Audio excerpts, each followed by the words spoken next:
everybody. It's quite an honor. Everybody said we're a great town. So I'd like to say that the family is certainly true. My family's come a long way tonight. I'd like to briefly introduce them if you indulge me. My wife, Jessica, who I'd like to brag a little bit. It's been quite an honor, quite a year for our family. This being the second one. In April, she was inducted into essentially the West Virginia Hall of Fame for lawyers. She's the West Virginia State Bar Foundation Fellow. She's the 17th female inducted for her work on pro bono work for special needs children. So it's quite an honor for our family to have this to do the same year. My parents, Jane and Dawn, many of you will remember. My brother, John Stolarik, who can't believe I'm in the same class with Amy Wilson and Chris Marshall. That 1981 football team was, I was 10 years old, everybody Greek gods. I can't believe it. Chris Marshall and I, thank God, remained friends throughout high school and all throughout college. And I'm going to tell some few short stories here in a little bit. Don't worry, Chris, I'm not going to be able to. My brother's children have come all the way from Richmond, Virginia tonight.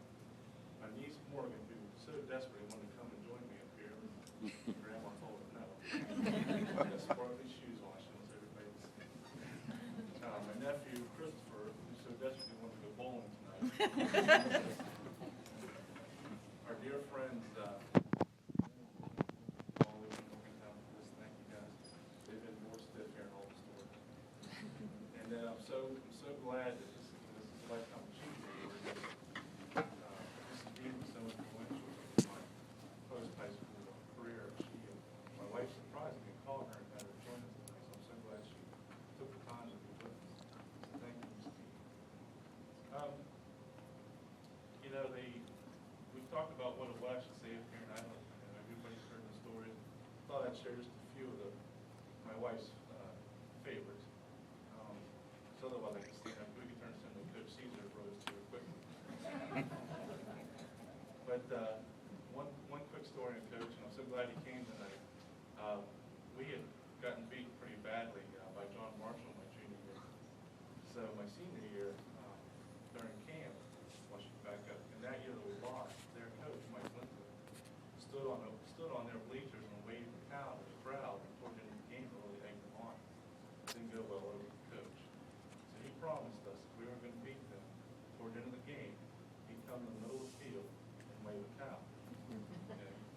Well, we're beating them pretty good. 30 seconds left. The great Jamie Clegg, our quarterback, asked me, should we call timeout?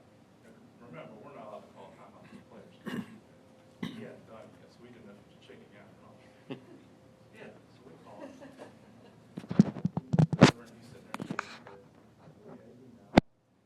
Dead 50 in the middle field. He did this one better. He took his shirt off, waved to the crowd, and everybody erupted. It's one of my favorite memories of Coach.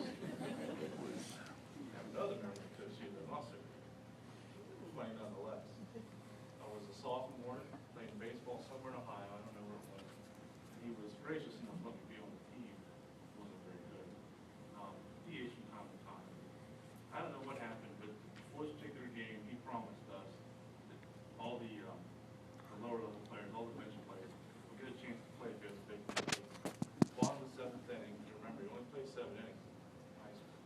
Bottom of the seventh, we were killing this team, not out of football. So we're at their place, they're 2 outs. And I think Brian Castle went over and reminded him of the promise he was in the game. Forgot about it. 9 players on the field, he made a 7-player switch. 7 of us went to the home plate umpire in a single file line, had to tell him our name and where we were going to play. Well, one by one, he would hear it, turn around and yell at the scorer who was up in the box. And hear that guy try to say Stolarik a few times. A little embarrassing with 2 outs to get put in the game. Nonetheless, I got put in left field, never played left field in my life. And all I could think was, dear God, don't hit one of them. Sure enough, about the 3rd pitch, one comes screaming out there. To my great delight, tailed off right again into the foul area. Went up against the fence. So I ran over there and got it. And so one of their fans was sitting there in the lawn chair. So I picked it up and threw it back in. He said, "Good job, kid." I thought, I did do it. I can feel the foul ball better than anybody else. So of strange times in your life to encourage it. But last story I'll tell real quick, and I stole the name off of Coach Caesar one day. I got recruited a little bit coming out of school to play college ball. And the first thing you do when you're being recruited, they send you a questionnaire. You get on a list somehow, just everybody sends it to you. Well, I got one from Pitt. 1988, Pitt left Boston, so there's no way I was going to Pitt. Pat Dawson and I sat in study hall, filled that thing out. 6'4", 250, ran a 4.5. We got the phone book and looked up Coach Ripley's address. Name was Bobby Rapoli, which was Coach Caesar calling. And I don't know if he's here tonight, but I would love to know if he ever got a follow-up call. Those are some of the stories, and I appreciate you indulging me. And I thought about a story I had. Doug mentioned the Humble, but I'm convinced every accolade I ever got in my life, he's the source of athletic information.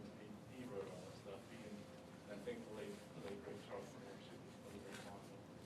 But as a recipient of that, I had to go to a speech one time at a rewards dinner in Morgantown at the field house there, Mountain Field. This would have been springtime of 1989. There were a lot of people there. I remember Rick Phillips was in line for the Outland Trophy, I believe. Major Harris was going to be there. Coach Nealon, Coach Thompson was going to be there. All the award winners from around the state. Then you get up, you get 5 minutes or so to say your thanks. And Mitch Fingal, who was a fairly well-known sports writer in the state, wrote something about me that I thought about since Doug told me I was going to have a chance to say a few words on that. That I thought really summed up